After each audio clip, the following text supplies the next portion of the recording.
जा रहा है, गरीबों के बीच कम्बल वितरण किया गया, क्या कहेंगे? यह स्थापना दिवस विश्वामित्र सेना का 1 साल हमने पूरा किया और बड़ा अच्छा रहा। और सनातन संस्कृति की लड़ाई लड़ते हुए जो गौरव प्राप्त हुआ विश्वामित्र सेना का, और जब बक्सर के लोगों का जो हमको साथ मिला, उसके लिए बक्सर के लोगों को बहुत बहुत दिल से धन्यवाद। और आने वाला समय में बक्सर के लिए सनातन संस्कृति के उत्थान के लिए विश्वामित्र सेना अब राजनीतिक रूप में भी अपनी भागीदारी निभाएगी और ये लड़ाई लड़ेगी। सर, चुनाव के दौरान आपने देखा कि विश्वामित्र सेना के बढ़ते कद को देख करके विश्वामित्र पार्क की घोषणा तो की गई, लेकिन शिलान्यास होने के बाद कार्य नहीं लग रहे हैं। ये तो हमको आप कुछ पता चला है इसके बारे में कि कार्य नहीं हो रहा है, तो उसके लिए फिर वो हम उस रूप में आएंगे, फिर आंदोलन करेंगे, फिर सरकार से बात करेंगे। ये तो नहीं होना चाहिए। ये तो हम तो मांग करते हैं कि जल्दी से जल्दी जो है उस पार्क का जो है शिलान्यास हुआ है तो काम चालू हो। यदि काम नहीं चालू हुआ तो ये बक्सर की लड़ाई के लिए ये बड़ा दुर्भाग्य होगा। फिर सरकार को फिर मजबूर होना पड़ जाएगा, कैसे कि ये हमारा आक्रोश नहीं है, यह बक्सर का आक्रोश बन गया है। विश्वामित्र सेना जो है बक्सर का आक्रोश और बक्सर के स्वाभिमान के ऊपर आ जाएगा। ये लड़ाई तो बनना ही चाहिए और इस पर हम संज्ञान लेंगे। क्या ये माना जाए कि पंचायत चुनाव के दौरान विश्वामित्र सेना बिहार की राजनीति में एंट्री करेगी? हाँ, पंचायत चुनाव से ही हम विश्वामित्र सेना सनातन की लड़ाई को देखते हुए और आने वाले समाज में सनातनियों को खोज के और ये संगठन में और चुनाव में, पंचायती चुनाव में लाएंगे। एक भोजपुरी महोत्सव कराने का आपने कहा। हाँ, एकदम बहुत इसी साल से कराएंगे और बहुत बड़ा सनातनी विश्वामित्र की धरती पे होगा और ये भारत का सबसे बड़ा होगा। क्योंकि संगठन का 1 साल हो गया तो आप समीक्षा किए होंगे, क्या खोया, क्या पाया, क्या मिला साल भर में? हम बहुत कुछ मिला संगठन में। हमको 1 साल में हमको जो प्यार मिला, जो जिस तरह से हमको बक्सर के लोगों का जो समर्थन मिला, वो हमारे लिए अब बहुत बड़ी बात है। और ये समझ में आ रहा है कि आज बक्सर जो है विश्वामित्र सेना के साथ कंधे में कंधे मिला के चलने के लिए मजबूर है। कैसे कि अभी तक जो लोग आए, जिस तरह से अभी भी आए हुए हैं, जिस तरह से बक्सर को लोग ठगते गए, जिस तरह से बक्सर को किसी न किसी रूप में बरगलाते गए और हमेशा बक्सर ग्लैमर पे फंसता चला गया, हुआ कुछ नहीं। तो अब हम मजबूर होकर सनातन संस्कृति की लड़ाई लड़ते हुए अपने सनातनी लोगों को अब चुनाव के मैदान में उतारेंगे। सर, एक तरफ सनातन की लड़ाई चल रही है, दूसरी तरफ बक्सर में जो नाथ बाबा का मंदिर है, प्रसिद्ध मंदिर है, वहाँ से रात रात चंदन की पेड़ की चोरी चल जाती है और चोर पकड़े नहीं जाते। ये कितना बड़ा दुर्भाग्य की बात है। सनातनी सरकार तो बिहार में है, लेकिन बक्सर में भी तो सनातनी सरकार है। तो बक्सर के जो प्रतिनिधित्व करने वाले लोग हैं वो भी तो बक्सर की धरती से, सनातन की धरती से हैं, और वही है जो कि सनातन की रक्षा करने वाली सबसे बड़ी पार्टी है आज के डेट में। उस पार्टी के नेतृत्व करने वाले, तो पार्टी इसमें दोषी नहीं है, जो नेतृत्व करने वाले लोग कमजोर हुए हैं, आज तक कमजोर हुए हैं। ये दुर्भाग्य है बक्सर का। ये तो मैंने आवाज उठाया तो कुछ लोगों का डर पैदा हुआ।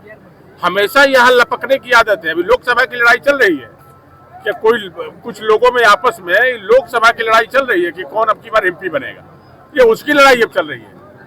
देख नहीं रहे किस तरह से बयान दिया जा रहा है, किसी को चोरों का सरदार बताया जा रहा है। ये कितना बड़ा दुर्भाग्य बात है। नाथ बाबा का मंदिर से, सनातन का सबसे बड़ा पुराना मंदिर बक्सर का है नाथ बाबा, और उनके यहाँ से चंदन की लकड़ी कट गई। और दूसरी सबसे बड़ी बात, ये पता भी नहीं है कि वो चंदन की लकड़ी है कि नहीं है, वो किस चीज की लकड़ी रखा गया है। यदि चंदन की लकड़ी भी है तो चोर कहाँ गया, वो चोर कहाँ चला गया, कहाँ चला गया चोर? क्या करने वाले हैं नेतृत्व करने वाले लोग, क्या कर रहे हैं? इतना कमजोर नेतृत्व हो सकता है कि सनातन की धरती से एक चंदन की लकड़ी, एक धरोहर सालों की, उसको काट के चोर लेके चले गए। अभी हमको गए, अभी ढकाईच एक मंदिर है, वहां पे भी एक बड़ा मंदिर का जो है वो मंदिर ही चुरा लिया गया, मूर्ति ही चुरा लिया गया।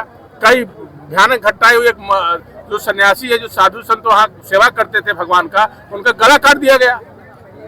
जो जिम्मेवार है वो चुप्पी साधे हुए हैं, क्या कहेंगे? जिम्मेवार कौन है जी? यहाँ कौन जिम्मेवार, किसको मानते हैं आप? यहाँ पे कौन ऐसा है जो कि बक्सर की लड़ाई लड़ रहा है जी? सबको कमाने यहाँ आना है। कौन लड़ाई लड़ रहा है बक्सर का? कह रहे जिम्मेवार, किसको जिम्मेवार मानते हैं आप? कौन है जिम्मेवार यहाँ का? यदि जिम्मेवार होता तो बक्सर का सनातन संस्कृति का हाल यही होता। यहाँ के लोग रोजगार के लिए बाहर जाते हैं। भारत का सबसे विकसित जिला हो सकता है बक्सर, ये इतिहास है। इसको प्रचार प्रसार नहीं किया गया है, तो विश्वामित्र सेना ने प्रचार किया बक्सर के सम्मान के लिए कि देश दुनिया में बक्सर का नाम हुआ। कह रहे जिम्मेवार, किसको मानते हैं जिम्मेवार? जो पूरा यहाँ एक दलाल लॉबी है, जो दलालों की एक लॉबी बनी हुई है। आप बहुत कुछ मत बुलवाइए। सनातन संस्कृति की धरती है, सनातनी जो होगा वही बिहार को चलाएगा। सर, चोरों का सरदार कौन है? हाँ, चंदन की लकड़ी के संदर्भ में अब चोरों का सरदार कोई भी हो सकता है, उसका खुलासा हम क्यों करें? ये तो आप लोग जानिए कौन है चोरों के मन से सरदार। आपने कहा कि लोगों के रोजगार के लिए भी जल्दी विश्वामित्र सेना एक बहुत नई बड़ा कैंप लगाने वाले हैं यहाँ, बहुत बड़ी बड़ी कंपनी आएगी। आज आपको बता रहे हैं बक्सर के लिए लड़ रहे हैं जी, निस्वार्थ ना। यदि हमको चुनाव लड़ना होता तो हम चुनाव यहाँ लड़ते और मजबूती से लड़ते, चुनाव हारते या जीतते, लेकिन मैंने चुनाव नहीं लड़ा। मैंने अपने स्वाभिमान से हमेशा समझौता नहीं किया। मैंने कहा कि नहीं लड़ना है तो नहीं लड़ेंगे चुनाव। मैं ये देख रहा था कि बक्सर का सनातन संस्कृति का कोई एक ऐसा तो है, कम से कम इतना कहने के बावजूद भी जो बक्सर की सनातन संस्कृति की बात करे, लेकिन कुछ नहीं। कुछ लोग तो ऐसे ऐसे कह रहे हैं कि 2 लाख रुपया का दलाली चला गया तो 2 लाख रुपया की दलाली की बात होने लगी। क्या क्या हो रहा है अभी, आने वाला समय होगा क्या? बामन भगवान को मुक्त कराने की बामन भगवान मुक्त होंगे संकल्प लिया है। अब बामन भगवान भी मुक्त। अरे भाई, सनातन संस्कृति की धरोहर भगवान राम का अवतार है बामन भगवान, पूरी दुनिया जानती है। ये 3 पग में पूरा ब्रह्मांड को नाप लिए थे, वो बामन अवतार हमारे बक्सर का है। कितना गौरव की बात है, जेल में कैद है, एकदम उनको जेल से मुक्त किया जाएगा और कराएंगे, हम आंदोलन करेंगे। ठीक है, थैंक यू।